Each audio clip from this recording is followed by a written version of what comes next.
What do you do if one day the phone rings and everything changes? Your job, gone. Your car, broken down with a $3,000 repair bill. Your roof, leaking after that storm last night. Terrifying, right? Now imagine facing all that with $50,000 sitting safely in your emergency fund. That changes everything, huh? Well, that's because that feeling of security is nice and life-changing. And I'm going to show you exactly how to build that $50,000 safety net in just 2 years. But first, if you're new here, make sure to subscribe and tap the bell icon so you don't miss any of our videos. Now, let's get into this. See, nearly 60% of Americans couldn't cover a $1,000 emergency without going into debt.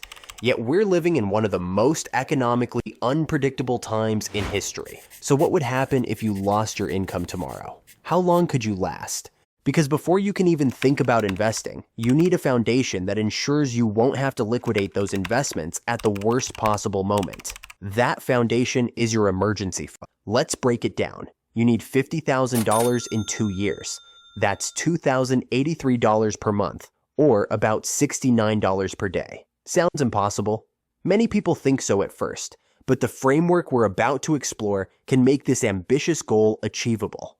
Let's start with understanding exactly what we're building here. An emergency fund isn't a vacation account, a new gadget fund, or money for expected expenses like annual insurance premiums. It serves one purpose: to keep your life stable when unexpected financial storms hit. This isn't money for wants. It's money that protects your needs when life takes an unexpected turn.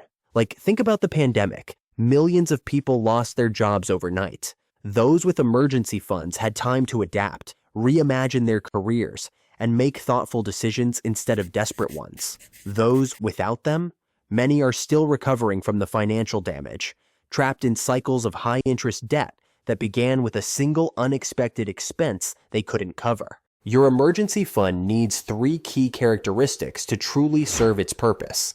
First, it must be liquid, meaning you can access it quickly, typically within 1 to 2 business days. When your car breaks down and you need to get to work, waiting weeks for funds isn't an option. This is why investment accounts, while potentially offering higher returns, often aren't ideal for emergency funds. Second, it needs to be separate from your other accounts. This creates a psychological barrier that helps resist the temptation to tap into it for non-emergencies. When your emergency fund sits in the same account as your spending money, it's all too easy to borrow just a little for that sale item or unexpected invitation, depleting your safety net one small withdrawal at a time. Third, it must be sized appropriately for your specific situation. This isn't a one-size-fits-all calculation. Your emergency fund should reflect your personal risk factors, your job stability, health situation, family responsibilities, and overall financial obligations. Someone supporting multiple dependents on a single income will need a much larger buffer than a dual-income household with no dependents.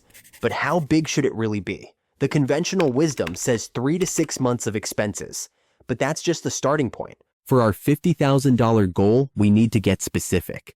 Let's break down what that number actually represents. If your essential monthly expenses are $5,000, then $50,000 would cover you for 10 months. If your expenses are $8,333, it covers 6 months. And if you've trimmed down to $10,000, it's still protecting you for 5 months. But here's the tricky part that most people miss. Your emergency fund size should be based on your risk profile, not just some arbitrary number. If you're a dual-income household where both partners work in different industries, you might need less of a buffer than a self-employed person with irregular income.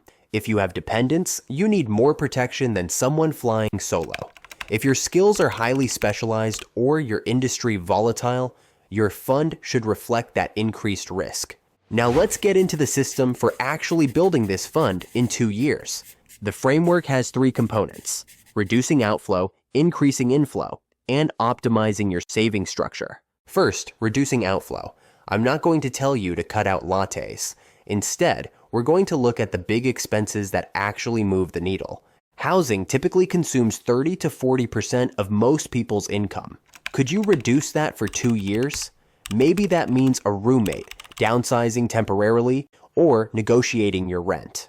A 20% reduction in housing costs on a $2,000 monthly payment saves you $400 monthly, or $9,600 over 2 years. That's nearly 20% of our target right there. Transportation is another major expense category. The average car payment in America now exceeds $500 monthly. Add insurance, gas, and maintenance, and you're looking at $700 to $1,000 monthly. Could you drive a less expensive vehicle for 2 years? Use public transportation more. Work remotely 1 additional day per week to save on commuting costs. Each of these decisions could save you thousands. The third big category is food.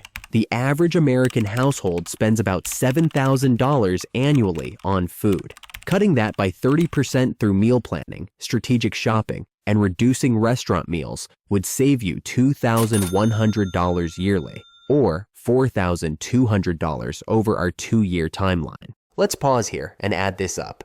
If you reduced housing by 20%, transportation by 25%, and food by 30%, a typical household would save around $12,600 in the first year alone. That's over half of our annual $25,000 target. But what about the other half? This is where increasing inflow becomes critical. The most obvious approach is to increase your primary income. This could mean negotiating a raise. Quick note, the average raise for a high performer is 5 to 7%. So taking on additional responsibilities that come with higher compensation, or changing employers.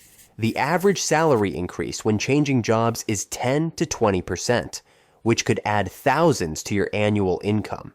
But beyond your primary job, there's the world of side income. The gig economy has made it easier than ever to monetize your skills, time, and assets. Could you consult in your field of expertise for 5 hours weekly at $50 per hour? That's an extra $1,000 monthly or $24,000 over 2 years. Nearly half our target all by itself. But maybe you have a spare room you could rent on Airbnb occasionally.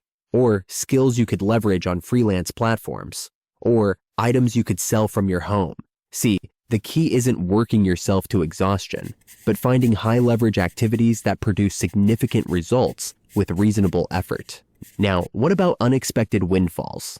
Tax refunds, work bonuses, gifts, inheritance. Most people receive several $1,000s annually from these sources. If you commit to directing 100% of these toward your emergency fund, you might cover another $2,000 to $5,000 yearly. So far, between reducing major expenses and increasing income through strategic channels, we've identified pathways to potentially save $35,000 to $40,000 over 2 years. We're getting close to our $50,000 target. But the third component will help us bridge the gap and ensure success, and that is optimizing your savings structure. This has 2 elements: automation and appropriate account selection. Automation is non-negotiable. Research shows that automatic transfers increase saving rates by 15 to 25% compared to manual saving. The day your paycheck hits your account, a predetermined amount should automatically move to your emergency fund. You never see it, you never touch it, you never have to make the decision to save it. So, for our goal, you need to automatically transfer $2,083 monthly. If that's not possible yet, start with what you can and increase it as you implement the expense reductions and income increases we've talked about. The second element is selecting the right account. Your emergency fund needs to be 1. Separate from your checking account to prevent impulsive spending. 2. Easily accessible without penalties when true emergencies arise. 3. Earning some return without risk to principal. High-yield savings accounts meet these criteria perfectly. As of right now, these accounts are paying around 4 to 5% interest, significantly higher than traditional savings accounts. On a $50,000 balance, that's $2,000 to $2,500 in interest annually, which helps accelerate your progress as your balance grows. Some people wonder if they should invest their emergency fund for higher returns.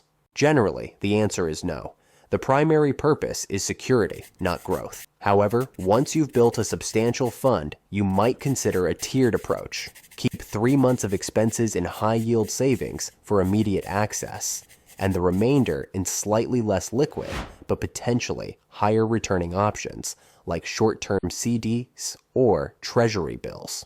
Now hear this out. You need to be strong. The first few months are the hardest. You're making sacrifices, changing habits, and seeing what feels like minimal progress. This is where most people give up. But if you push through this initial phase, something remarkable happens around month 4 to 6. Momentum. As your fund grows, you'll experience what psychologists call progress motivation. The satisfaction of seeing results fuels your commitment to continue. And as your balance increases, so does your peace of mind. You'll sleep better. Your relationship with money will change. Your stress levels will decrease. By month 12, with roughly $25,000 saved, you'll have more financial security than most Americans. And by month 24, hitting that $50,000 target will put you in an elite category of financial preparedness. So, congrats. When you achieve this, you'll realize that so many things are within your reach. Want to keep discovering ways to hit your financial goals? Then subscribe to the channel and turn on notifications.